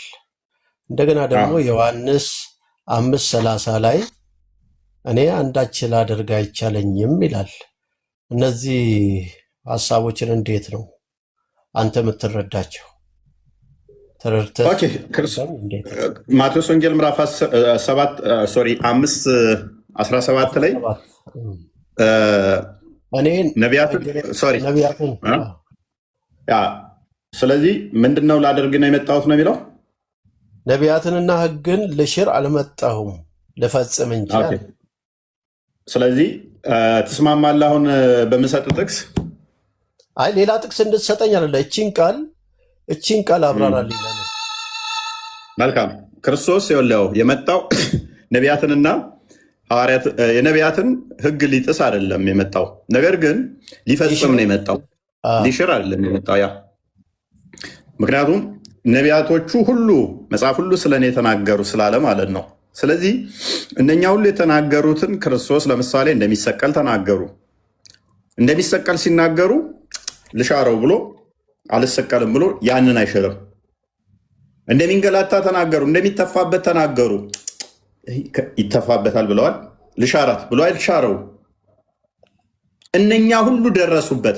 ትንቢተ ኢሳይያስ ምዕራፍ 53 ላይ ስታይ አሁን እንደሚሰደብ፣ እንደሚንገላታ፣ እንደሚመታ ተናገሩ በትንቢት። ይሄ ነቢያት መጽሐፍ ነው። እኔ ስለኔ ተነበየ ልሻረው አላደረገውም፣ አልሻረውም፣ ፈጸመው ማለት ነው። ትንቢቶች ሁሉ በእንደዚህ ከተረዳው የዮሐንስ ወንጌል 5:30 የሚለውን ደግሞ አብራራልኝ። መልካም። ይህንኛው ገብቶሃል? በቃ አብራራኸው እኮ አንተ በገባህ ልክ ነገርከኝ። 5:30 ደግሞ አብራራልኝ። ገብቶሃል? ይኸኛው አንተ እንዳልከው እንዳስረዳኸኝ አንተ በተረዳኸው ልክ ተረድቼሃለሁ። 5:30 ደግሞ አስረዳኝ። መልካም እሺ። 5:30 ላይ ከቁጥር 17 ባይዜ መሐመድ ጤናማ አይምሮ ካለ ይህን ክፍል ሪከመንድ ላድርግህ፣ አንብበው። ከቁጥር 1 ጀምረህ አንብበው። ለምን እንደምልህ ታውቃለህ? 5:30 ንገረኝ አንተ። እሱን እኔ ስላልገባኝ ነው። እሱን አስረዳኝ። ረዳው ፈልጌ ነው። አንተ በአንተ አንደበት እንድታስረዳኝ ስለፈለግኩ ነው። ያ ቁጥር ምዕራፍ 5 ላይ ምን መሰለህ ታሪኩ፣ ሙሉ ታሪኩን ልንገርህ። ቁጥር 30 እኮ ሜይ ቢ የለው ዝም ብለህ ዘለን አለም። እኔ አንዳች ላደርግ አይቻለኝም ልንገርህ። እሺ አዳምጠኛ። እሺ እሱን ራሱን ነው ምክንያቱም የምትነግረኝ። አንደኛ መጽሐፍ አውድ የሚባል ነገር አለው። ምክንያቱም አንተ ስትጠይቅ አንድ ጥቅስ ብቻ አይደለም እዛ ቦታ ዮሐንስ ሲጽፍ 30 አይደለም የጀመረው ምዕራፍ 1 ብሎ የጀመረው ምዕራፍ 2 ምዕራፍ 3 ምዕራፍ 4 ምዕራፍ 5 ላይ ደረሰው። ከዛ ምዕራፍ 5 ላይ ደግሞ ቁጥር 1 ቁጥር 2 ብሎ ነው 30 የሚደርሰው። አንድ ጥቅስ ተመዞ አይደለም የሚጠየቀው። እኔ እዛችሁ ላይ ሆኜ መልስልሃለሁ። ቆይ ቅድም እዛም ላይ ሆኜ ስጠይቅ አይ የነቢያትን ሕግ ልሽር አልመጣሁም ሲል እሷንም አውድ ብለህ ከላይ ልትመጣልኝ ይገባ ነበረ ልልህ ፈልጌ እኮ እዛ እመጣልህ ነበር እኮ ተጠየቀኝማ። በአውድማ እኔ በጣም ደስ እያለኝ እኮ ነው ማብራራለህ። እንደው አሁን አዳምጥ እሺ። ኤኒዌይስ በደንብ አዳምጥ። በቃ አዳምጥ እሺ። ስለዚህ በደንብ አስተውሉ። ምዕራፍ 5ን ደጋግመው የሚጠቅሱት ክፍል ነው። ምዕራፍ 5 ቁጥር 30 ላይ ከቁጥር 1 ጀምራችሁ እስከ 17 ድረስ ስታነቡት የመጻጉዕን ታሪክ ታገኛላችሁ። 38 ዓመት ያህል ታሞ ውሃ ዳር የሚያስገባው አጥቶ የተቀመጠ ሰው ነበረ። በጣም ምስኪን የሚመስል 38 ዓመት ሙሉ ውሃ ውስጥ የሚጨምረውና የሚያድነው ሰው የሚፈልግ ታሪክ ነው። ክርስቶስ ልድን ትወዳለህ አለው። ያ ነገር ግን ውሃ ውስጥ የሚጨምረኝ ሰው አጥቼ ነው አለ። ሰውየው ትንሽ አመሉ ጥሩ ስላልነበረ ቤተሰቦቹ ውሃ ውስጥ ሊጨምሩት ፈቃደኛ ስላልነበሩ ወደ 38 ዓመት ያህል ተቀምጦ ነበረ። ስለዚህ ክርስቶስ ተነሳና አልጋህን ተሸክመ ሂድ አለው። ይህንን ያለው በሰንበት ቀን ነው። በደንብ አስተውሉ። በሰንበት ቀን ነው ይህን ያለው፣ በቅዳሜ ቀን። በደንብ አስተውሉ። ቅዳሜ ቀን ነው ይህን ያለው። ቅዳሜ ደግሞ አይሁዶች አይሰሩም በሕጋቸው። ይሄ ቁርአንህ ላይ ያለ ሱራ 2 60 እስከ 65 ድረስ። ስለዚህ በቅዳሜ ቀን ኢየሱስ መጣና ተነስ አልጋህን ተሸከምና ሂድ አለው። ከዛ አይሁዶች ምን አሉ? በሰንበት ይሰራል ብለው ክስ አመጡ። ክስ ብቻ አይደለም፣ እንዴት በሰንበት ትሰራለህ አሉት። አባቴ ይሰራል እኔም እሰራለሁ አላቸው። ክርስቶስ አንደኛ አባቴ አለ። ይሄ ደግሞ ሱራ 1988 እስከ 93፣ ሱራ 5 ከ17 እስከ 18፣ ሱራ 18 5፣ ሱራ 21 17 ይጋጫል። ከሱራ 6 101 ጋር ከሱራ 72 ከ1 እስከ 3 ካለው ክፍሎች ጋር ይጋጫል። እግዚአብሔር አባቴ ነው አለ። 1 አባቴ ይሰራል እኔም እሰራለሁ እስከዛሬ አለ።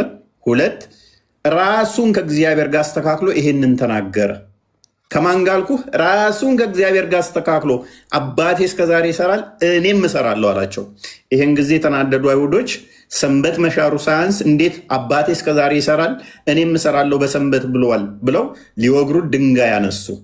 ይሄ ሱራ 2:65 ላይ በሰንበት በመስራታቸው ምክንያት አላህ ወደ ምንድን የቀየራቸው? ኮምፕሊትሊ ወደ ዝንጀሮና ጦጣነትን የቀየራቸው። ሰንበትን ምሰራት እኔ ብቻ ነኝ እናንተ በሰንበት ሰርታችኋል ብሎ ጦጣና ዝንጀሮን አደረጋቸው። ኢየሱስ ግን ምን አለ? እኔ ሰራለውኝ የሰንበት ጌታዋ ራሱ እንደሆነ ስለተናገረ ማቴዎስ ወንጌል ምዕራፍ 12 ላይ አለ። እንዲሁም ደግሞ ማርቆስ ወንጌል ምዕራፍ 2 ቁጥር መጨረሻ አካባቢ ላይ የሰንበት ጌታዋም ስለሆነ ክርስቶስ ስለተናገረ አባቴ ይሰራል እኔም እሰራለሁ አላቸው። ከዛ በኋላ ቻሌንጅ ያደረጉት እኔ ከራሴ አንዳች ላደርግ አልቻለኝም፣ አብ ሲያደርግ ያየውን ያንኑ አደርገዋለሁ አላቸው። ከራሴ አንዳች ማድረግ አይቻለኝም፣ አብ ሲያደርግ ያየውን ግን እንዲሁ አደርጋለሁ አላቸው። አብ የሚያደርገውን ለወልድ ያሳየዋልና አላቸው። ቁጥር 19 አብ ሙታንን እንደሚያስነሳ ሕይወት እንደሚሰጣቸው ወልድ እንዲሁ ሙታንን ያስነሳል ሕይወትም ይሰጣቸዋል አላቸው እያለ ይቀጥልና ቁጥር 29 ላይ ከ28 ጀምሮ ድምፁን እንደሚሰሙት በመቃብር ያሉት እንኳን ያን ድምፁን እንኳን እንደሚሰሙት ነገራቸው። በመቃብር ያሉ ድምፁን የሚሰሙት እነማን ናቸው? ሙሐመድ ብልህ አላህ ብቻ ነው ከመቃብር ማስነሳትና በመቃብር ያሉ ድምፁን ሊሰሙት የሚችሉት።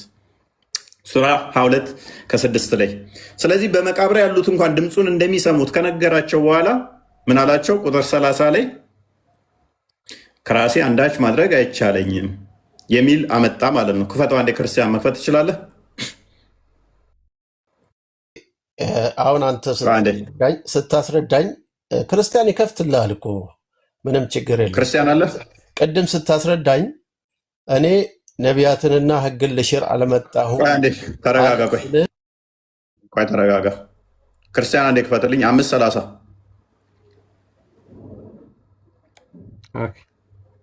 አንተ ሰዓቱ ቆሶት አለ ከኢየሱስ እፎ የመሐመድንም ሀሳብ ብንሰማ አሪፍ አይደል? አንተን እየሰማን ነበር። እሱ እኮ ምንም እንትኑን አውዱን አጠብቅ ነው። አውድ ለምን ትፈራለህ? እኔ እኛም እናንተ እኮ ተፍሲር ታመጣላችሁ። ከቁርአናችሁ አልፋችሁ ሐዲስ አልፋችሁ ተፍሲር ትናንት የተጻፈ ታመጣላችሁ።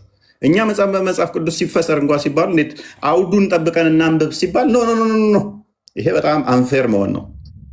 በመቃብር ያሉት እንኳን ድምፁን ይሰማሉ፣ የሚሰሙበትም ሰዓት ይመጣል። መልካም ያደረጉ ለሕይወት ትንሣኤ፣ ክፉም ያደረጉ ለፍርድ ትንሣኤ ይወጣሉና በዚህ አትደነቁ። እኔ ከራሴ አንዳች ላደርግ አይቻለኝም፣ እንደሰማሁ ፈርዳለሁ፣ ፍርዴም ቅን ነው፣ የላከኝም ፍቃድ እንጂ ፍቃዴን አልሻም አላቸው። ስለዚህ ጥያቄህ እንደዚህ ነው። እኔ ከራሴ አንዳች ላደርግ አይቻለኝም፣ እንደሰማሁ ፈርዳለሁ አለ፣ ፍርዴም ቅን ነው አለ። ምንድን ነው የሰማው? ቁጥር 19 ላይ ቅድም የሰማውን ነገርኩ ማለት ነው። ቁጥር 19 ስላለ ነው ምን እንደሰማ። ማሻላ እነዚህን እንጨርሳቸውና ሁለቱን እንዝጋና ያው ቁጥር 19 ላይ አስቀድሞ እኮ ስለነገረን ነው። ስለዚህም አለ ኢየሱስ መለሰ እንዲህም አላቸው፣ እውነት እውነት እላችኋለሁ አብ ሲያደርግ ያየውን እንጂ ወልድ ከራሱ ሊያደርግ ምንም አይችልም አላቸው። ያ የሚያደርገውን ግን ሁሉን ወልድ ደግሞ እንዲሁ ያደርገዋል አላቸው። ፍጡር አላህ ሲያደርግ ያየሁትን እንዳለ አደርጋለሁ ሊል አይችልም። ወልድ የሚያደርገው አትጋጭም። እዚች ጋ አሁን ያነበብካት ሁለቷ አትጋጭም። ሁለቷ ጽኒ አይጋጭም። መልሰዋል። አይጋጭም። አንብባት። ያ የሚያደርገውን ሁሉ አደርጋለሁ፣ የተለያየ ፍቃድ የለንም ነው። አንብበው ከላይ ሎንግ ስቶሪ ሾርት። እሺ። ስለዚህ ኢየሱስ መለሰ እንዲህም አላቸው፣ እውነት እውነት እላችኋለሁ አብ ሲያደርግ ያየውን ነው እንጂ ወልድ ከራሱ ሊያደርግ ምንም አይችልም። ስለዚህ አብ የሚያደርገውን ሁሉ ያ የሚያደርገውን ሁሉ ወልድ ደግሞ ይህን እንዲሁ ያደርጋል። ከአብ የተለየ ምንም አላደርግም። እኛ አንድ ፍቃድ ነው የምናምነው። ወንድማችን መሐመድ የሚማታ ከሆነ አንዲት ፍቃድ፣ አንዲት ስልጣን፣ አንዲት አገዛዝ አለኝ ብለን ስለምናምን ወልድ በራሱ ከአብ የተለየ ምንም ማድረግ አይችልም። ምንም አያደርግም። አንዲት ፍቃድ ብቻ ነች ያለችው። አብ የሚያደርገውን ግን ወልድ ያንን ሁሉንም ያደርጋል። ወልድ በራሱ ግን ከአብ የተለየ አንዲት ፍቃድ የለችም። ፍቃዱ ምንድነች ከተባለ 6:41 ክፈተው። ይቅርታና አብስ በራሱ ማድረግ ይችላል። አንዴ ከአብና የተለየ ፍቃድ የላቸው፣ አንድ ፍቃድ ነው ያለው። ልጅንም አይቶ በእርሱ የሚያምን ሁሉ የዘላለም ሕይወት እንዲያገኙ የአባቴ ፍቃድ ይህ ነው። የአባቱ ፍቃድ ምንድን ነው? እሱ መሐመድ ቅድም ምን ብሎሃል መሰለ? በራሴ አይደለም የአብን ነው። ልጁ የሚያደርገውን አይቶ የሚያደርጉ የኔን ፍቃድ አይደለም ማደርገው አለ፣ የአባቴን ፍቃድ ነው ማደርገው አለ። የአባቱ ፍቃድ ደግሞ ምንድን ነው? እሺ የአባቱን ፍቃድ ከሆነ የሚያደርገው የአባቱ ፍቃድ ምንድን ነው? አንብብልን። አንብባ ፎይ ራስ አንብብልን። አይታየኛም። ለእኔ ትንሽ እንትን ነው እኮ ተወናት። እኔ ደክመኛል። እንደውም በደንብ ለአንተ ይታያል። አይ የምሬን ነው የምነግርህ፣ ቀልድ ምናምን አይደለም። እንደዚህ ይላል። እሺ ወልድ ምን አለ? የኔን ፍቃድ አይደለም የአባቴን ፍቃድ አለ። የአባቴን ፍቃድ አደርጋለሁ አለ።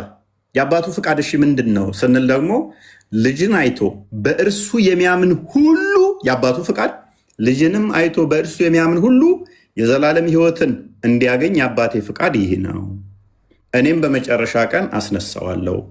የአባቱ ፍቃድ ደግሞ በማማመን ነው፣ በልጁ እንድታምን ነው። የልጁ ፍቃድ ደግሞ በማን ነው? በአባቱ ነው። ለምንድን ነው ይሄ የተባለው ሲባል አንዱ ስለ አንዱ ይመሰካከራሉ። አንዲት ፍቃድ ብቻ ስላለች ዮሐንስ ወንጌል ምዕራፍ 16 ቁጥር 15 ክፈተው። አንዲት ፍቃድ ብቻ ስላለች፣ ስለዚህ ከራሴ አንዳች ሲል ምንድን ነው? ከአብ የተለየ ምንም ማድረግ አይችልም። ምንም ፍቃድ የለም። ምክንያቱም አንዲት ፍቃድ፣ አብ ከወልድ የተለየ ፍቃድ የለውም። አብ ከመንፈስ ቅዱስ የተለየ ፍቃድ የለውም። መንፈስ ቅዱስ ከአብ የተለየ ፍቃድ የለውም። ወልድ ከአብ የተለየ ፍቃድ የለውም። የተለያየ ፍቃድ ካላቸው 3 አማልክት ይሆናሉ። ምክንያቱም ሕይወቱ ከቃሉ የተለየ አይደለም። ሕይወቱ ከአብ የተለየ ከቃሉ የተለየ አይደለም። አንዲት ፍቃድ ነው ያላቸው። ምክንያቱም ቃል ምንለው ከሕይወቱ የተለየ ከባህሪ ሕይወቱ የተለየ አይደለም። አንዲት ፍቃድ ነች ያለችውና እነርሱን ለአብ ያለው ሁሉ የኔ ነው፣ ስለዚህ ከኔ ካለኝ ወስዶ ይነግራችኋል አለው ይላል። የአብ ያለ ሁሉ የወልድ ነው፣ የወልድ የሆነ ሁሉ ደግሞ የማን ነው? የአብ ነው። ቁጥር 17 10 አንዴ ክፈተው።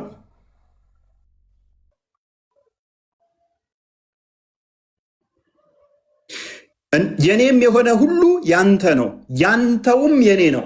የአብ የሆነ ሁሉ ያ አሁን ቅድም የአብን ያለ ሁሉ የማን ነው? የወልድ ነው። የወልድ የሆነ ሁሉ ደግሞ የማን ነው? የአብ ነው። ስለ አብ ፍቃድ ቢባል የአብና የወልድ ፍቃድ ልዩነት የለው። ምክንያቱም ወልድ ያለው ፍቃድ ሁሉ አብ አለው፣ አብ ያለው ፍቃድ ሁሉ ወልድ አለው። ነገር ግን አብ ከወልድ የተለየ አይደለም፣ ወልድ ከአብ የተለየ አይደለም፣ ወልድ ከመንፈስ ቅዱስ የተለየ አይደለም። ስለዚህ አንዳች ከአብ የተለየ ፍቃድ የለው። ከዛ አንጻር ነው ክፍሉን ከቁጥር 1 ጀምረ በደንብ አንብቦ ይበቃናል። ለዛ እንደዚህ ከሆነ ኢየሱስ ራሱ ጌታ ሆይ ጌታ ሆይ በቃ መሐመድ በቃ በእናትህ በቃ አንዴ እቺን ብቻ ልጨርስ፣ እቺን ብቻ ልጨርስ፣ እቺን ብቻ ልጨርስ። ጌታ ሆይ 30 ደቂቃ በላይ እኮ ተመለሰልህ። እሺ ኤኒዌይስ ሎንግ ስቶሪ ሾርት አሁንም ጌታ ሆይ ጌታ ሆይ በቃ እሱ በብሉይ ኪዳን ነቢያቶች ሲጮሁት ነበረ። ትንቢተ ዳንኤል መዝሙረ ዳዊት ምዕራፍ 22 ላይም ታገኘዋለህ። የነቢያቶችን ቤዛ ሊሆነና የመጣው ካሳ ሊክሰን ስለመጣ የእነኛን ሁሉ ጩኸት ክርስቶስ ጮሆልናል። ዳሲዝ ይብቃን። ክርስቲያኑ በቃ ተሰቅሎልሃል፣ ደምቶልሃል። ለአንተ በሚገባው ለሁላችንም ደምቶልናል። ምንም ኃጢአት ብትናገር ምንም እሱ ሌላ ጉዳይ ነው። ኃጢአት ዝም ብለህ ስራ የሚል እንትን የለም። ክርስቲያን ቴንኪው። ቃልና ቤላ ይበቃችኋል። ዛሬ አመድያ ነገና ባይሆን አይሻልም? ሰላም ነው። አሪፍ ነበር በጣም ቃልዮት ያሰማልን። በጣም ጥሩ ትምህርት ነው። ቤላ የለችማ። ሁለተኛ እዚህ ቤት እንዳገባ አለው። እሺ ቃልዮት ያሰማልን። ነው አመሰግናለን። ደህና አምሹ እና አዲስ ቪዲዮ ለቅ ያለው እስቲ ገብታችሁ ሪፖስት አድርጉ ምናምን ነገር እዚህ ያላችሁ ሪፖስት አድርጉላቸው። በተለይም ቪዲዮ ለሚሰሩ ልጆች ሪፖስት አድርጉላቸው እና ቪዲዮ ሲሰሩ ሪፖስት አድርጉላቸው። ጥሩ ነው፣ ለሌሎቹም እንዲደርስ ያደርጋል እና ሪፖስት አድርጉላቸው። ቃልም ጥሩ ቪዲዮዎች እየሰራ ነው። አካውንቴ ግን ሪፖርት ባይለኛው የሀገር ቪዲዮ ነው። አሁን ነገ መለቀው ቪዲዮ አለ፣ እሱ ላይ ያከትቸዋለሁ። በጣም ብዙ ቪዲዮ ነው ሪፖርት የተደረገብኝ። ኮፒ ሊንክ ምናምን ይፈልጋል እና አርጉልን። ኮፒ ሊንክ ቪዲዮዎቹ ላይ እንደዛ ለማለት ነው። መልካም አዳር። በቃ ረፍት አድርገ ቦስ። ቪዲዮ ዛሬ እኔም ለቀቅ ያለው ግቡና እዩት። ቪዲዮ አካውንት እኮ በጣም ነው የሚደበደቡት። የሚገርሙ ናቸው። በጣም እንዳለ ዋርኒንግ የሰጡ እንትን ያለኝ የሀገር ቪዲዮ ከባድ ነው። ከቻላችሁ ፕሊስ እኔ እኮ ሰሞኑን እኮ ቪዲዮ ለመጫን ራሱ እኮ ከልክሎኝ ነበር። ዛሬ ለቀቀልኝ። ቪዲዮ ራሱ እንዳልጭን ከልክሎኝ ነበር። አንተ ላይቭ በነገራችን ላይ አይታይም። የሳዳ ተከፍቶላታል። ቅድም ያያት መስሎኛል። እንደዚህ ዛሬ እየሞከርንላን ነበረ። ተከፍቶ 2 አካውንቶቿ ተመልሰዋል።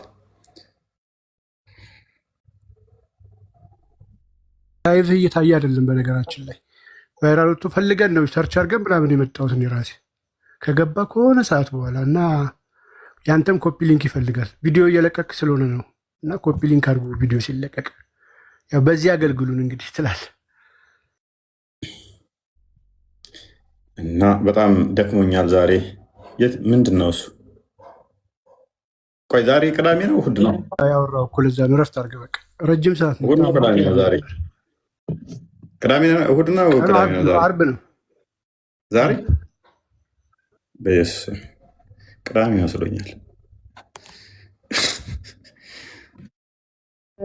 ሰላም አምሹ፣ ተናደሩ ሁላችሁ። ቅዳሜ መሰለኝ እናንተ። በጣም ደክሞኛል ባይዘሽ